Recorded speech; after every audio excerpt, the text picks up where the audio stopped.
Have you ever prayed with everything in your heart, begged for help, asked for a sign, and heard only silence? Maybe you've lost something precious and asked God why. Maybe you've worked, sacrificed, believed, but nothing changed. Or maybe you're in that dark place right now where faith feels like talking to an empty sky. If you've ever whispered, "Are you even there? Do you even care?" Then you need to hear this story, because once there was a man who lost everything. His prayers seemed to echo into nothing, until a gardener taught him what faith actually means, and what he learned in that garden will change how you see every unanswered prayer, every silent moment, every season of waiting. Stay with me until the end.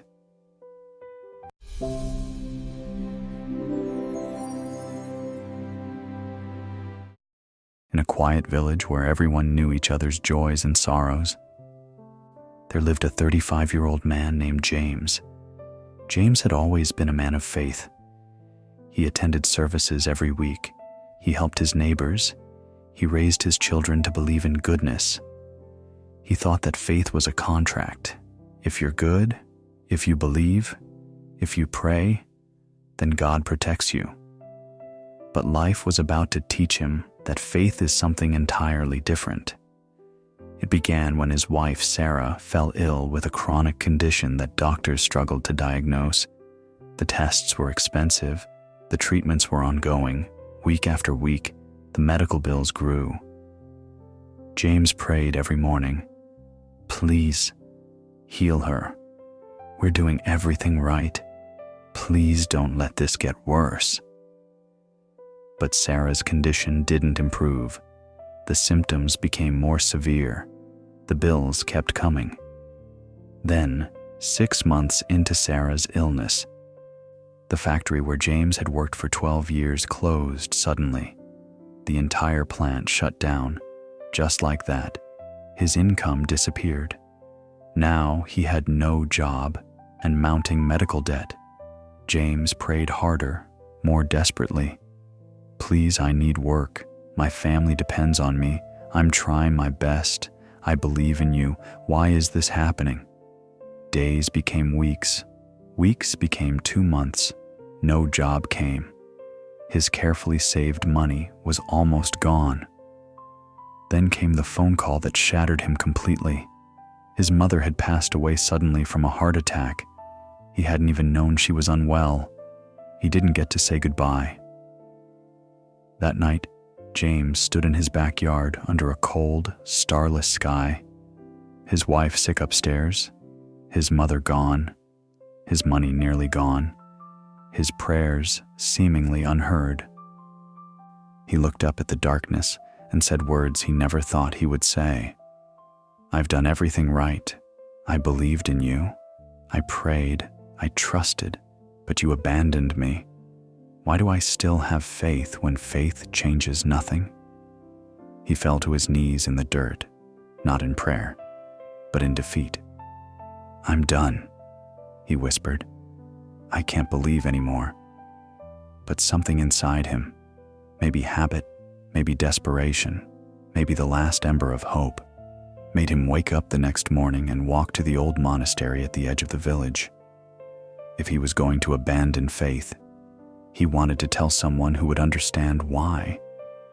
He wanted to tell Brother Thomas, the old monk who tended the monastery garden. Brother Thomas was 70 years old, with hands weathered by decades of tending the monastery garden. He had lived through war, loss, and poverty, but he had never lost his quiet, unshakable peace. When James arrived, Brother Thomas was kneeling in the soil, carefully tending young seedlings. "Brother Thomas," James said, his voice shaking with anger and pain, "I need to know. Does God exist? Because if he does, he doesn't care about me." Brother Thomas looked up slowly, his eyes gentle. "Sit with me, James."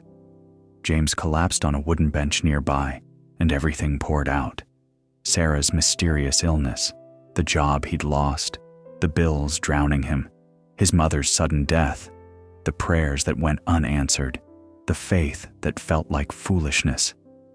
"I did everything right," James shouted. "I believed. I prayed. I was good. And for what? For this? To watch my family suffer while God stays silent?" He pointed at the garden. "You sit here planting seeds and praying like everything is fine. But you don't understand. Real life is cruel. Faith is it's just a story we tell ourselves to feel better. It doesn't change anything." Brother Thomas didn't argue. He didn't defend. He didn't preach. He simply stood up, brushed the soil from his hands, and said, "James, come with me. I want to show you something." Brother Thomas walked James to a section of the monastery garden divided into 4 distinct plots. Each looked completely different. "I want to show you something about faith that most people never see," Brother Thomas said gently. "These 4 plots will teach you what your suffering could not." They stopped at the first plot, dark, freshly turned soil, nothing visible. "1 week ago, I planted flower seeds here," Brother Thomas said. "Tell me, James, what do you see?" James looked at the empty dirt. "I see nothing, just soil." "Exactly," Brother Thomas nodded. "Empty dirt. But let me show you what's really happening." He knelt down and gently brushed aside the top layer of soil. There, barely visible, was a seed that had swollen to nearly twice its original size, with a tiny white root just beginning to emerge. "Look closely. The seed has already begun to transform. Inside, it's drinking water. Cells are multiplying. The shell is softening. Life has started. But if you judge only by the surface," he gestured to the bare plot, "you would think nothing is happening. You would think the seed is dead. But it's not dead, James. It's working in the darkness." They moved to the second plot. "I planted these 3 weeks ago. What do you see now?" James studied the soil carefully. At first, nothing, then, barely visible, tiny green shoots, no taller than a fingernail, breaking through the soil. "I see. Something very small, almost nothing." Brother Thomas smiled gently. "These seedlings are in the hardest moment of their entire life. They're pushing through soil that feels like concrete to them, breaking into light, every ounce of energy focused on this one moment." He touched the soil reverently. "Do you know why most seeds die at this stage? Because breaking through requires everything they have. One final push. Many give up right here, right before they would reach the light. They're so close to success, but they stop." He looked at James meaningfully. "Does that sound familiar?"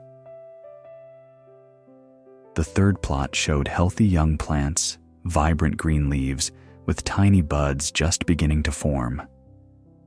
"These I planted 2 months ago. What stage are they in?" "They're almost ready to bloom," James said quietly. "Yes, strong roots below, healthy stems above, buds forming. Everything is working exactly as it should. But they're not flowering yet." Brother Thomas paused. "This is the stage where people get impatient. Why aren't you blooming yet? You look ready. What's taken so long?" But the plant knows something we don't.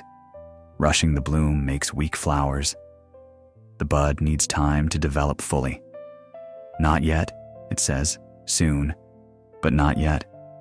Finally, they stood before a section bursting with flowers, brilliant reds, yellows, purples. Sweet fragrance filled the air. Bees moved from bloom to bloom. "And these I planted 5 months ago." James stood in silence, overwhelmed by the beauty. Brother Thomas turned to face James directly, his weathered face full of compassion. 4 plots, Same seeds, same soil, same water, same gardener, same love. The only difference is time and stage of growth. He walked back to the first plot, the one that looked empty. James, here's what you must understand. This plot is not failing. It's not abandoned. It's not dead. God hasn't forgotten these seeds. They're just in the beginning stage, the invisible stage. He knelt beside the empty-looking soil. If I stopped watering this plot today because I don't see flowers yet, then it truly would die. The seed would shrivel, the tiny root would dry up. But if I keep faith, keep watering, keep tending, keep trusting, it will become like that. He pointed to the blooming garden in full glory. Brother Thomas sat on the bench and motioned for James to join him. Let me teach you 3 truths about real faith, James. The kind of faith that survives when everything falls apart. First, faith is not belief that God will remove your suffering. Faith is trust that God is working even in your suffering. Every single plot goes through the invisible stage. Every single one. Your life right now feels like plot 1, nothing visible happening. But that doesn't mean nothing is happening. Beneath the surface of your pain, seeds are swelling. Sarah's illness is teaching you both something you needed to learn. Your job loss is redirecting you towards something better. Your mother's death is not the end of her love. It lives on in you, in your children, like seeds she planted.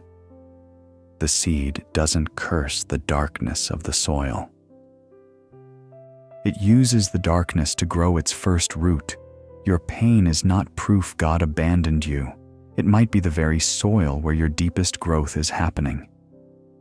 Second, faith is watering seeds you cannot yet see. Every morning, I water plot 1. To anyone watching, I look foolish, watering empty dirt. But I'm not watering dirt. I'm watering seeds that are doing invisible work. Your prayers are not falling on deaf ears, James. They're not echoing into emptiness. They're watering seeds of transformation you cannot yet see. Keep praying, keep believing, even when you see nothing, especially when you see nothing, because faith is not about seeing results immediately. Faith is trusting the process in the dark. Third, faith is active trust that keeps planting, even when harvests fail. Look around this garden over the years. Some seeds I planted never grew. Some plants I tended died in storms. Some plots failed completely. But I didn't stop planting. I didn't stop watering. Because faith is not about guarantees. It's about trust that the act of planting matters, even when individual seeds fail. You may be in plot 2 right now, James. That desperate moment of breaking through. What if you're so close that giving up now would be the greatest tragedy of your life? Brother Thomas reached into his pocket and pulled out a small cloth packet of seeds. Go home, plant these in your garden, water them every day, even when you see nothing. And while you water, pray, not demanding God show you flowers tomorrow, but thanking Him for the invisible work happening today. He placed the seeds in James's trembling hands. Faith is this simple and this hard, planting these seeds in soil that looks dead, watering them when you see nothing, and trusting that growth happens in the dark. Can you do that, James? James closed his fist around the seeds and nodded, tears streaming down his face. That afternoon, James returned home and planted the seeds in a small plot behind his house. It felt almost ridiculous. His life was falling apart, and he was planting flowers. But something had shifted inside him. That evening, he knelt by the freshly planted soil and prayed differently than he ever had before. Not demanding, not bargaining, just trusting. "I don't understand what's happening," he whispered, "but I'm going to trust that you're doing something I can't see yet." Every morning, James woke up and watered his plot. Some mornings he felt hopeful. Some mornings he felt nothing, but he watered anyway, day after day, week after week. The soil looked empty, but James was changing. 2 weeks after planting the seeds, James saw a posting for a position at a small manufacturing company. It wasn't in his field. It paid less than his old job. But something inside him, maybe Brother Thomas's voice, maybe faith, said, "Apply."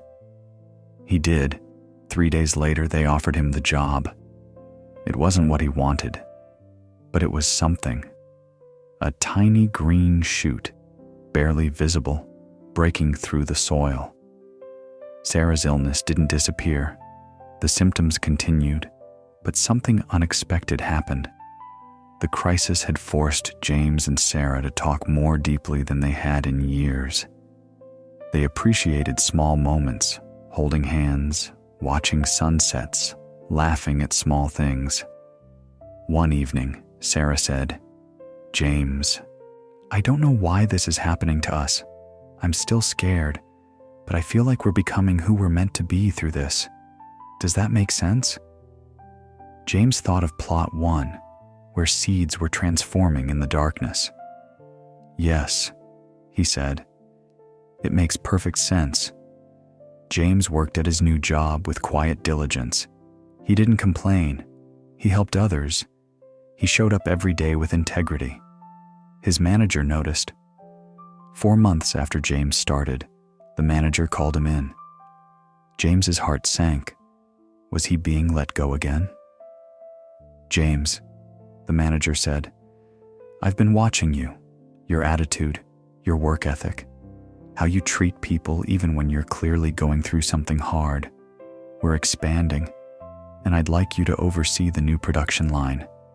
It's more responsibility, and it pays more than your old job ever did." James sat in stunned silence. The job he thought was a setback had become a doorway. That evening, 5 months after planting Brother Thomas's seeds, James walked into his backyard and stopped in his tracks. His empty plot, the one he'd watered every single day while seeing nothing, had transformed. Flowers, beautiful, vibrant flowers in full bloom. He knelt in the soil, just like he had that night months ago when he wanted to give up. But this time, he wasn't defeated. He whispered, "You were there the whole time, working, waiting, growing things I couldn't see." The next week, Sarah's doctor delivered cautiously optimistic news. After months of testing, they'd finally identified her condition properly. With the right treatment plan, her prognosis was much better than they'd feared.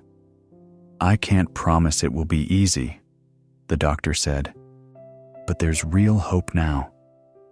James and Sarah held each other and cried, not because everything was suddenly perfect, but because they understood now. Faith isn't about avoiding the darkness. It's about trusting there's growth happening in it. The following Sunday, James returned to the monastery garden. Brother Thomas was there, as always, tending his plots. "Brother Thomas," James said, "I need to show you something." He pulled out his phone and showed pictures of his blooming garden. The old monk smiled warmly. "You learned the lesson. I learned that faith isn't about getting what I want when I want it," James said. "Faith is about trusting that God is working, even when I see nothing, especially when I see nothing." Brother Thomas placed a weathered hand on James's shoulder. "Now, you understand what I couldn't simply tell you. You had to plant, you had to water, you had to wait, you had to trust, and now you've seen with your own eyes. Something sacred always grows in the dark.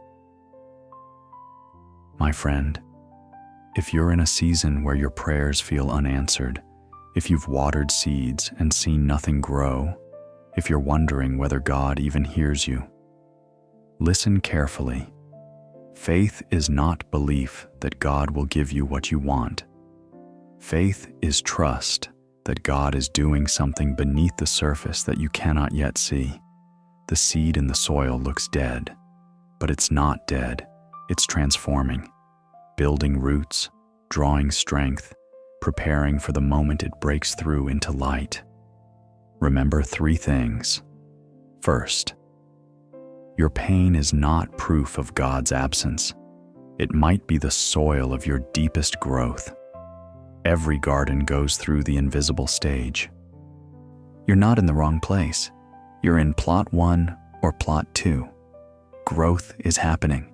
You just can't see it yet. Second, keep watering seeds you can't see. Keep praying, keep believing, keep showing up, even when nothing seems to change, especially when nothing seems to change. Growth happens in the invisible hours. Third, you might be closer to breakthrough than you know. The seeds in plot 2 are pushing through soil right now. It's the hardest moment. What if you're right there? What if giving up now means missing the bloom by days? Your season of waiting is not wasted time. Your unanswered prayers are not unheard prayers. Your silent nights are not empty nights. Something is growing, something you cannot yet see, but it's there, in the soil, in the darkness, building roots that will one day support beautiful flowers. And one morning, sooner or later, you will wake up and see flowers where there was once only dirt, and you'll understand God was there the whole time. You just had to have faith in the invisible work. If this story touched your heart, if you needed to hear that your waiting is not wasted, share this with someone who's in their season of invisible growth. Sometimes the greatest gift is reminding someone that seeds are working beneath the surface. Leave a comment and tell me, what plot are you in right now? Plot 1, 2, 3, or 4. You're not alone in your waiting. I'll be back next week with another story to strengthen your faith. Until then, remember this. Faith is not seeing the flower and believing in the seed. Faith is seeing only dirt and watering it anyway, because something sacred is always growing in the dark. Keep watering, my friend. Keep believing. The bloom is coming.